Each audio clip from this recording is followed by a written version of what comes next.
कि जैसे मतलब बच्चों का एक बहुत बड़ा मिथ रहता है कि हम अगर आईआईएम की तैयारी करेंगे तो हमारी स्कूल में परफॉर्मेंस डाउन हो जाएगी। कभी आपकी हुई है? अगर कोई पेपर टफ आ रहा है तो उसमें मेन चीज़ क्या पता होती है। कैसे लगता है आपको कि पेपर टफ है? मैं पहले क्वेश्चंस एनालाइज करता हूँ स्कैन करते हो हाँ। पेपर को। देखो यार, सबसे इंपॉर्टेंट बात ये भी है ना कि बच्चे ना कई बार क्या है, पूरा चैप्टर पढ़ते ही नहीं। आधे चैप्टर में सोचते हैं कि हम पूरे मॉड्यूल लगा लें। लग पाएगा कभी? वो होता बेसिक है, लेकिन आईयूके में आपके पास इतना टाइम नहीं रहता कि आप उस बेसिक से कोई नई थ्योरम या कुछ डिराइव करें। हाँ, आपने पेपर दिया। जब आपके पास सॉल्यूशन आए, तो हम देखें कि मैं जो स्टेप्स कर रहा था वो तो बहुत बड़े थे और ये बहुत छोटा सॉल्यूशन है। हाँ, काफ़ी बार लगता है ऐसा कि हमने तो इतने केसेस बनाए, इतना किया, लेकिन इस सोल्यूशन में तो मतलब जो हमने एक पेज किया वो 5 लाइन में किया। बच्चों ने ना बहुत बार एक क्वेश्चन पूछा है कि सर अप्रोच कैसे बिल्ड करें? तो आपका भी रहा होगा कभी ना कभी कि सर अप्रोच कैसे बिल्ड करें? पूरा चैप्टर जब आप पढ़ लेते हैं तो आपको कॉन्सेप्चुअल क्लैरिटी आ जाती है। नमस्कार बच्चों, तो आज हमारे साथ हैं प्रांजल। प्रांजल भी हमारे एक पीडीसी कैंप का हिस्सा हैं।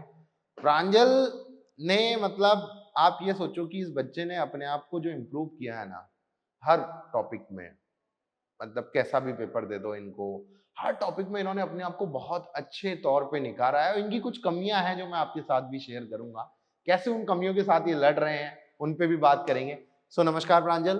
प्रांजल, सबसे पहले अपने बारे में बताओ, आप कहाँ से हो, कैसे आपको आईक्यूएम के बारे में पता लगा, कब से आप आईक्यूएम की तैयारी कर रहे हो? तो मैं हूँ गोरखपुर यूपी से रेसिडेंशियल, और मुझे आईयूके के बारे में जनवरी में पता लगा था। इस साल जनवरी हाँ, में? इस साल दिसंबर एंड ये जनवरी 10th में। में है अभी? तब 10th में हो मुझे ना? हाँ, तब हम्म। मुझे पता लगा था कि आईयूके के रियल कॉम्पिटिटिवनेस क्या होती है, रियल टफनेस क्या होती है। पहले मुझे नाम सुना था, लेकिन पता नहीं था आईयूके के बारे में पूरा। फिर पता लगा कि अच्छा, आईयूके एक ऐसा वन ऑफ द आईक्यूएम भी एक मोस्ट एग्जाम होता है। प्रेस्टिजियस मैथ्स एग्जाम होता है। पहले कोई ओलंपियाड दिया है कभी? पहले पिछले साल साइंस का ओलंपियाड दिया था। कौन सा? प्राइवेट ओलंपियाड था, अच्छा। आईओएस। अच्छा, प्राइवेट और सिल्वर जोन के हाँ, ओलंपियाड्स दिए सिल्वर थे जोन। आपने? सेस्मो वगैरह दिए कभी? नहीं, सेस्मो नहीं दिया। सेस्मो इस वगैरह नहीं साल दिए? इस साल दिया है इस सेस्मो? साल देंगे। इस साल दोगे आप सेस्मो?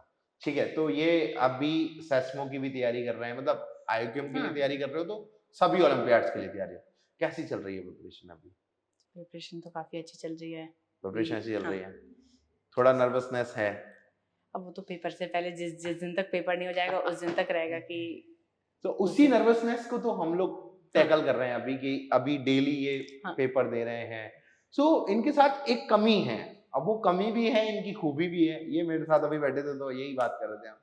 ये मुझे आगे एक ही बात बोले कि सर जो है, मैं जब भी टफ पेपर देता हूँ तो उसमें ज्यादा मार्क्स आते हैं और इजी पेपर देता हूँ तो उसमें कम आते हैं। तो ये अच्छी बात है कि बुरी बात है, यही बताएंगे मुझे। आप लोग भी बताओ कमेंट सेक्शन में। बताओ। मेरे हिसाब से ना ये अच्छी बात है, ना ही बुरी बुरी बात है, बात। क्योंकि पेपर टफ आ गया तो मजा आ पेपर जाएगा। टफ आ गया तो अच्छी बात है मेरे लिए। टेम्परामेंट वो मेंटेन पेपर रहेगा। टफ और सिंपल क्या मतलब, क्या टेम्परामेंट होता है, क्या क्या चीज है ये? अगर कोई पेपर टफ आ रहा है तो उसमें मेन चीज़ क्या पता होता है। कैसे लगता है आपको कि पेपर टफ है? मैं पहले क्वेश्चंस एनालाइज करता हूँ। स्कैन करते हो हाँ, पेपर को? पूरे पेपर को स्कैन करता हूँ, उसमें मैं मार्किंग कर देता हूँ, E for easy, M for moderate, और जो टफ रहता है उसको तो मैं कुछ नहीं करता हूँ। ठीक है, फिर फिर? मैं पहले इजी से स्टार्ट करता हूँ। इजी में भी जो क्वेश्चंस मुझे लगते हैं कि नहीं ये टाइम टेकिंग है लेकिन बनने वाले हैं, उनको मैं स्टार मार्क कर देता हूँ और एंड के लिए रखता हूँ।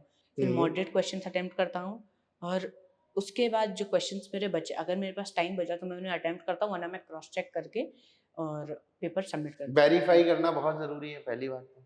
मेरे लिए तो बहुत ज़रूरी है। हाँ, इनके लिए नहीं, सभी के लिए सबके लिए जरूरी है बहुत ज़रूरी कि है। आप जो भी आप स्टाफ्स लिख रहे हो, क्योंकि हमारे पास ज्यादातर केस वर्क के हाँ, सवाल आते हैं। केस वर्क के सवालों में एक केस छूटा, पूरा आंसर गलत।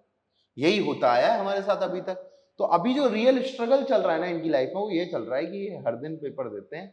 पेपर में फिर अपने आप को पेपर एनालाइज कब करते हो आप? मैं पेपर एक तो पेपर देने के बाद देखते हैं कि अच्छा ये क्वेश्चन तो काफ़ी इजी लग रहा था लेकिन क्या हुआ, तो उसमें कुछ मिस्टेक्स पता चलती हैं। फिर सेल्फ स्टडी टाइम पे जो हमें पीडीसी में मिलता है वहाँ, और घर जाके थोड़े से पेपर्स तो एनालाइज पीडीसी करते का हैं। आपका शेड्यूल बताओ एक बार बच्चों को, कैसे पीडीसी चलता में है? हम सुबह आते हैं, फिर पेपर देते हैं 8 बजे। 8 o'clock से स्टार्ट होता है 11 o'clock तक। फिर हमें बीच में एक हाफ एन आवर का ब्रेक मिलता है। फिर उसके बाद 11:30 से हमारी क्लासेस चलती हैं अप्रॉक्स 1:30 तक, जिसमें कोई ना कोई टॉपिक मतलब फिक्स शेड्यूल रहता है उसके हिसाब से। फिर 1:30 से 2 o'clock तक हम लंच करते हैं। फिर 2 से 4 हमारा सेल्फ स्टडी टाइम रहता है, जिसमें हमारे साथ टीचर्स रहते हैं, हम उनसे आज के पेपर के डिस्कशंस करते हैं, हम स्टूडेंट्स आपस में डिस्कस करते हैं। फिर 4 ओ क्लॉक पे एक और क्लास होती है जो 5:30 से 5:45 तक चलती है।